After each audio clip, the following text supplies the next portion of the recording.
Hi, my name's Brandy, and I wanted to tell you my mom's story. My mom, her name was Pamela. She was beautiful. She had a beautiful soul. She was sweet. She was so, so sweet. She loved everybody that she met. She would call them honey and tell everybody she loved them. She never met a stranger, never. My mom had a mind of a child. My mom was on oxygen also. So it was normal for her to get headaches because sometimes her carbon dioxide would build up and her blood gases would get high. We thought we had eliminated that problem. We got a BiPAP at home. For 2 weeks, I begged them to bring a mask because her mask at home was faulty.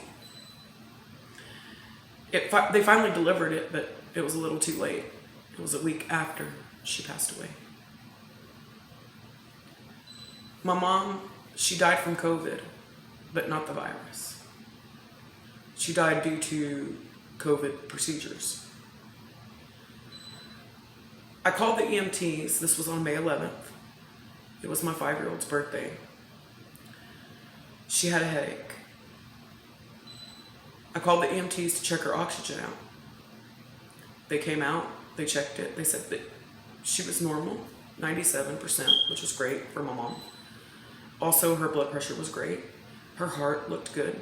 They said they would wait a couple hours if her headache didn't go away after giving her a little pain pill for her headache to call back. So she was able to eat cake and drink her favorite tea with my little boy, my 5-year-old. She kept on having a headache, and it was pretty bad, I could tell, because she couldn't sleep. She couldn't get comfortable. So I called the EMTs back out. This time they sent a lot of them out. They sent 5 firefighters. And I'm assuming around 5 EMTs. Only 1 came in due to COVID concerns. Me and my brother had to help her on the stretcher. I wanted her to go to get checked to make sure that she wasn't getting hypoxic. I promised my mom before she left here that I would be there and I would be with her. Don't worry, don't be scared. She didn't want to go to the hospital, but I promised her I would be there. Sorry. I lied to her that day because I couldn't. They wouldn't let me. They wouldn't let me in. So I lied to her. She had shook her head, smiled, and shook her head. See, she knew that I would be there. She knew that I wouldn't let nobody hurt her. She knew that. I took care of my mom, full time. She lived with me. My mom didn't have, she couldn't, make decisions for herself. My mom couldn't. I did. I did the decisions. I was her POA.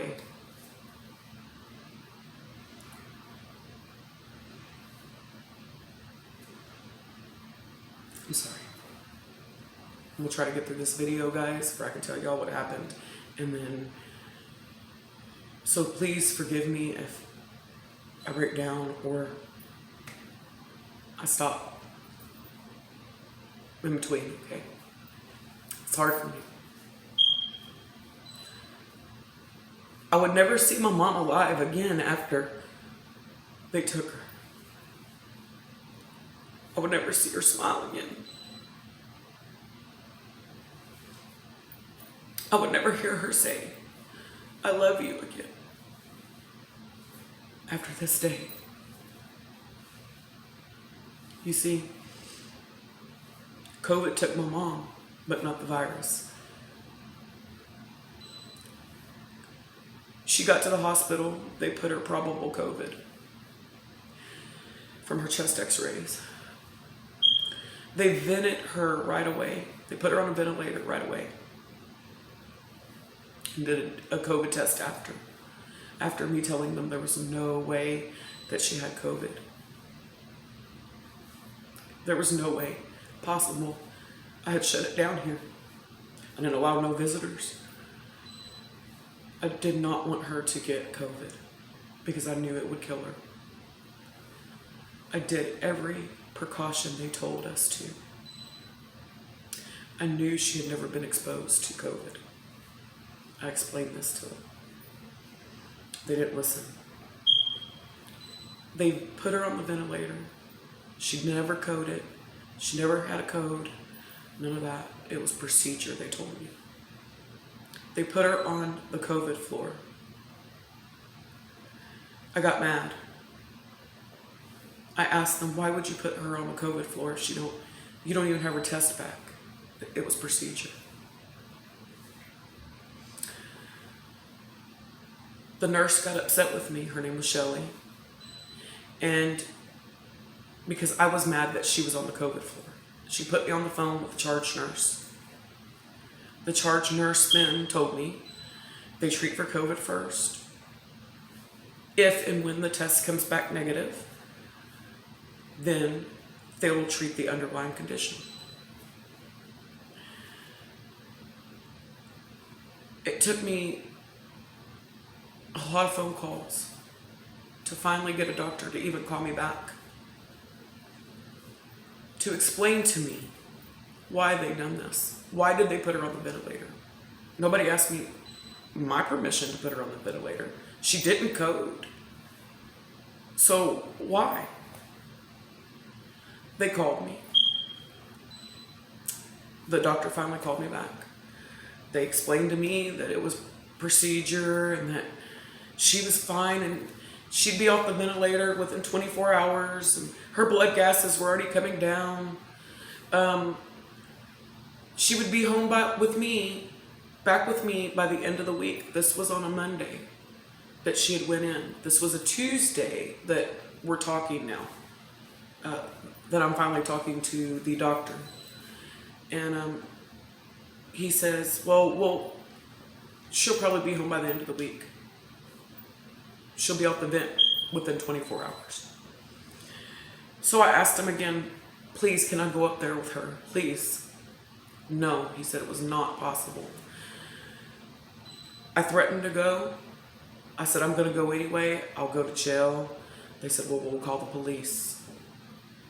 We won't, but the people downstairs will call the police if you try to get in, is what I was told. My mom had a CT scan on her brain when she went inside the emergency department, and her brain had unchanged since January, since the last time she had went inside the hospital. That's when they gave her the BiPAP for at home. So her brain was looking good when she got there. They did another one, and her brain still looked good. Her test finally came back negative for COVID. I wanted her off the COVID floor. They took her off the COVID floor, put her in the regular ICU. What happened between then,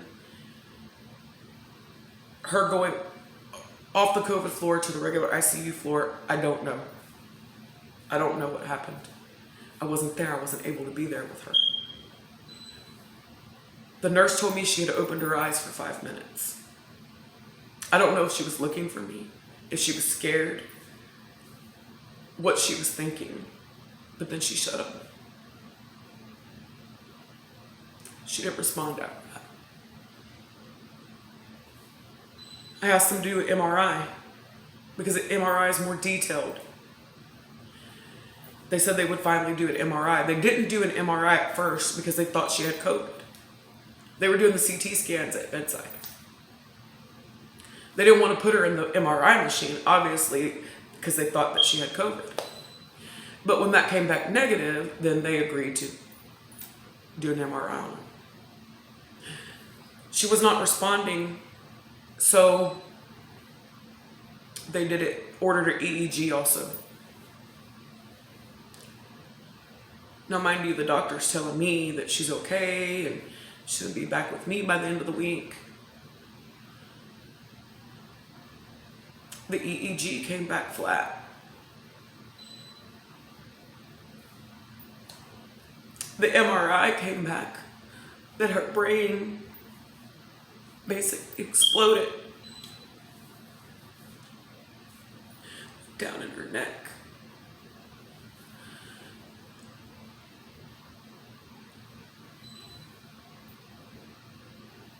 And it happened at the hospital. The doctor told me it happened at the hospital. He don't know how it was like coming in with a broken toe and dying from a heart attack. And nobody expected that to happen.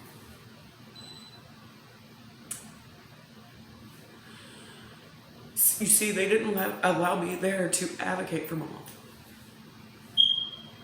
I wasn't able to hold her hand or be there for her. She died alone and scared, I'm sure. I was only able to see her after she was brain dead. He said he would make an exception and let me see her. They said her brain looked like a gunshot wound to the back of the head or a crane hit her full force. You see, my mom died and she didn't have to. She didn't have to because of COVID procedure. They cannot tell me how her brain did that or why her brain did that. He said he never expected it to come. He would have never imagined her brain would do that. I've been loud since my mom's passed away. I have been sharing her story as much as I can, due to the fact that I can't imagine how many others have died this way. You see, I wasn't even able to have a funeral, a memorial, due to COVID. We live in Texas, by the way, where George Floyd was able to have a big funeral, and our governor went to his funeral. A lot of strangers went to his funeral. My mom wasn't able to have a funeral. Still. Her heart stopped on May 17th. We still haven't had a funeral. My mom wasn't a number. She was loved so much. She was my life.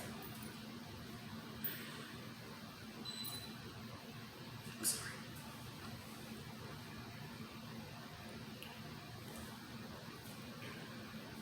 I miss her. I miss everything about her. I forget she's not here. And I go to get her medicine and make her a plate at nighttime.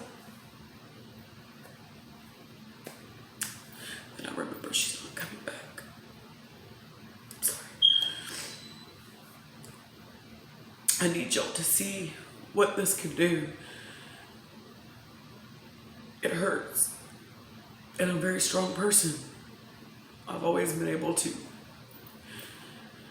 get over everything and get everything done. This is not fair. What happened? If I don't tell her story, if I don't open up, talk about it, how am I supposed to help others? That's the only thing that's going to get me through this, is to help others. For at least if her story reaches somebody, it can save somebody's life. For somebody won't feel the way I'm feeling right now. I can't imagine, out of 162,000 people that have died from COVID, how many have died due to negligence. I can't imagine. They were not numbers. They were somebody's everything, somebody's loved one, somebody's whole world. They're not just a number. My mom wasn't a number. She was loved.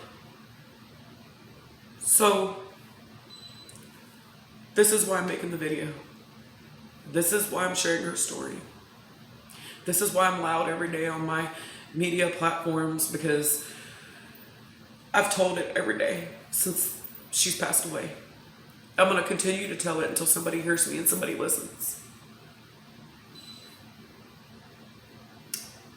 I have to tell it until somebody listens.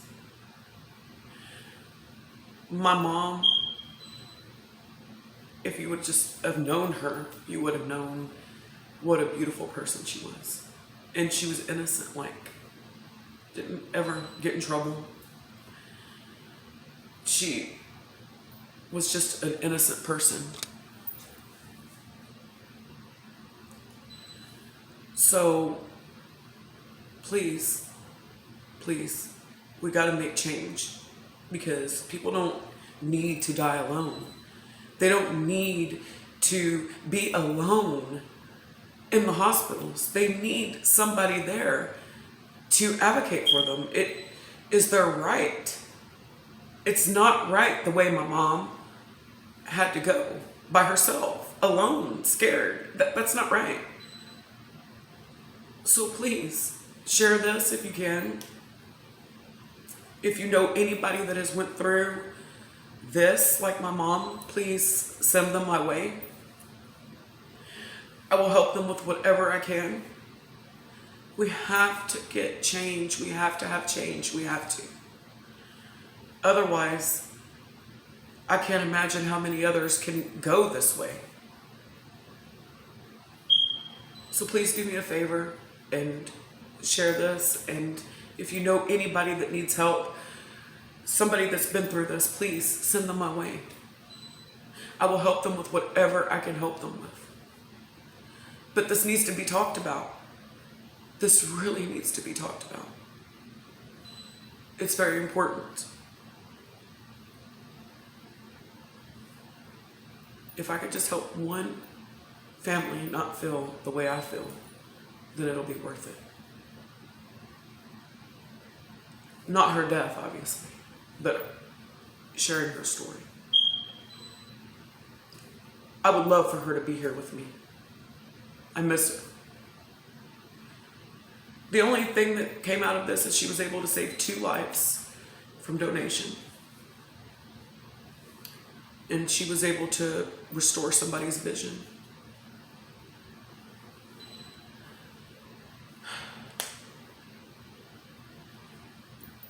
If you know anybody that needs help, please send them away. Again, I don't make videos, so excuse me if it's not perfect. I'm just coming to you raw, how I feel.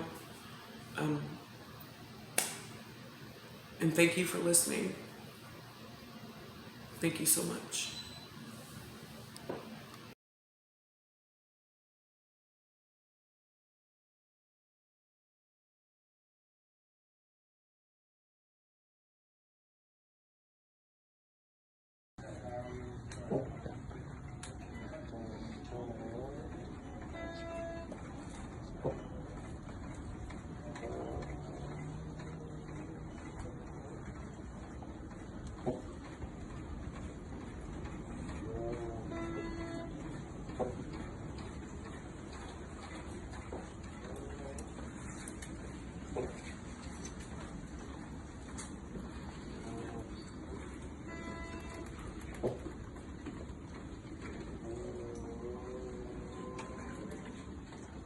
Thank you. Yeah, welcome.